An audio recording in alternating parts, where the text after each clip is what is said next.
Thank you. So emotional. Thank you. How many people here under 40?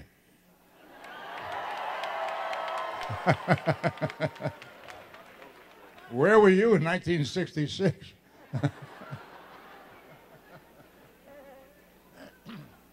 It's a great pleasure to be here, really. I've been asked time and time again, how does it feel after 40 years and to come to one of these events? And I said, it's like taking a victory lap. You know, I'm really enjoying it. I look forward to seeing you and talking with you, hearing what your questions are, and doing some reminiscing about the early days when it all began. I remember it very, very clearly, September 1966, when we first went on the air. And it's been an incredible experience to be part of this whole process for all this time, to meet you people, and to meet your parents. Years ago, people used to say to me, my kids love your show. And these days, kids say to me, my parents love your show.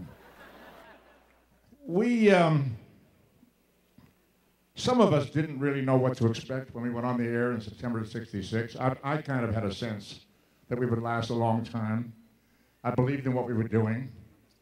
The Spock character, as many of you probably know, became a surprise to a lot of people. I think the network was the most surprised. They really weren't particularly happy about the idea of the Spock character.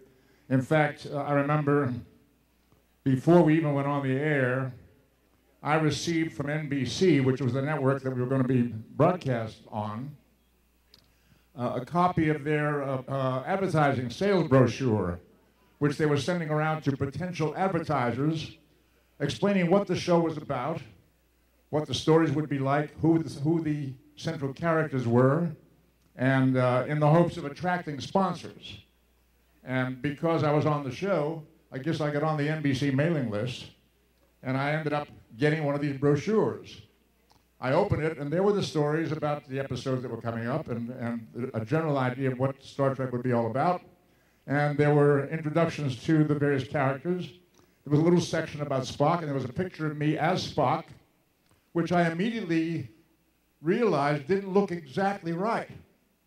And the reason it didn't look exactly right was because it didn't have the picture of me in that brochure. It did not have the pointed ears. They were gone. I called Gene Roddenberry, and I pointed it out to him. He said, yes, I've seen that. And I said, what does this mean? And he said, well, some of the geniuses in the sales department felt that in the Bible Belt, the southern part of the United States, where there are a lot of very religious people, the Spock character with pointed ears would not be welcome in their homes because he looked devilish. And NBC, fearful that they might have trouble selling the show for that reason, took the pointed ears off the Spock character in their advertising. And I thought, well, this could be the sign of a problem to come, because what it really tells us is that they're not totally comfortable with the show. They don't really quite understand what it's all going to be about. Shortly after the show went on the air, Spock started getting a lot of mail. And I was very excited about that. The first couple of weeks after we went on the air, somebody brought me a little batch of mail. They said, here's some fan mail for you. And I thought, well, that's terrific. People are sitting down to write me. I will write them back.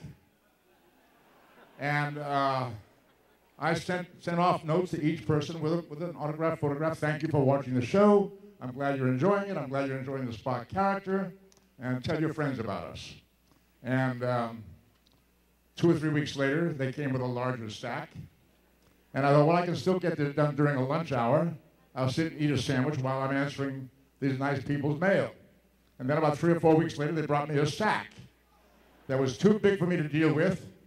So we hired a wonderful lady named Teresa Victor, who came to work for me at the studio.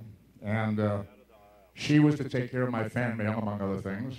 And the studio gave me an allowance of $100 per episode, which meant somewhere around, each episode was 6 days, So she was being paid, how much?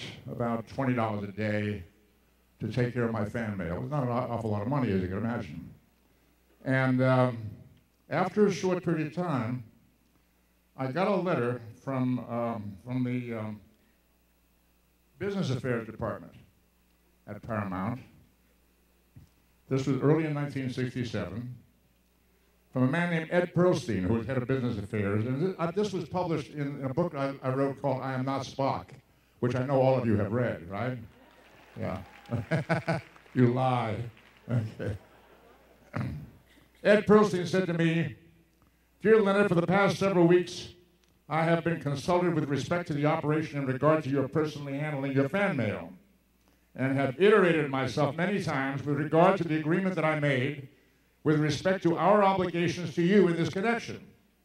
For purposes of clarification to you and the others receiving copies of this memo, I would like to iterate the agreement that was made. Desilu, that was the company producing Star Trek at that time, Desilu, in addition to your compensation, agrees to pay you $100 toward your secretary and equipment needs for your personally handling the fan mail. It was not, now this is important, it was not intended, nor was it specifically agreed, that we would furnish you with pencils, pens, etc., which we assumed you would furnish yourself, as we also contemplated you would furnish your own typewriter and other equipment." And then he went on to complain about various things like paper clips and stuff like that. Well, I had to answer this letter, didn't I? So I did. I said, "Dear Ed, I wish to thank you very much for taking the time to send me your memo to clarify our agreement as regards fan mail supplies, etc. The first issue seems to be that which has to do with the provision of pens, pencils, etc. I hasten to assure you that my secretary and I have managed to steal enough pens and pencils from various offices around the studio. We will no longer need to make requests in this area for some time."